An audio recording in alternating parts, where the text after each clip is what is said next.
పరిగిలోని కులకచర్ల కొనుగోలు కేంద్రంలో రైతు గోసా బీజేపీ భరోసా యాత్ర నిర్వహించారు. రాష్ట్రంలో ధాన్యం కొనుగోలులో జరుగుతున్న ఆలస్యం, కొనుగోలు కేంద్రాల్లో రైతులు ఎదుర్కొంటున్న సమస్యలను పరిశీలించేందుకు తెలంగాణ బీజేపీ చీఫ్ రామచంద్రరావు నాయకత్వంలోని ప్రతినిధి బృందం పరిగి వ్యవసాయ కొనుగోలు కేంద్రాన్ని సందర్శించింది. అక్కడ రైతులతో ప్రత్యక్షంగా మాట్లాడి వారి సమస్యలు, ఆవేదనలను తెలుసుకుంది.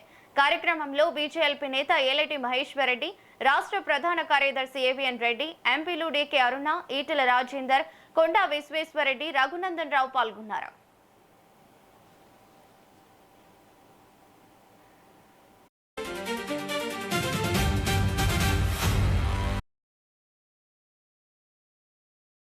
కూడా మేము ఇక్కడ మొత్తం రాష్ట్రంలో ఎక్కడెక్కడైతే కొనుగోలు కేంద్రాలు వెళ్తా ఉన్నాం. ఈ 2 నెలల క్రితమే మా కిసాన్ మోర్చా అధ్యక్షుడు చీఫ్ సెక్రటరీ గారిని కలిశారు, అగ్రికల్చర్ మినిస్టర్ కలిశారు.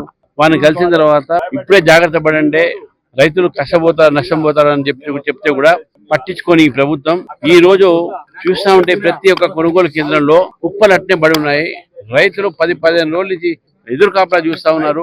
ఎక్కడ బండ్లు వచ్చి లిఫ్ట్ చేస్తాయో అని చెప్పి చూడాలని చెప్పి వారి యొక్క అమ్మడానికి పెట్టినటువంటి ధాన్యం అంతా కూడా అక్కడ అమ్ముడు పోకుండా వాన్లో దర్చి టార్పాలిన్ లేక, బోరి సంచులు లేక, ఇవన్నీ లేక ఈరోజు రైతులందరూ బాధపడతా ఉన్నారు.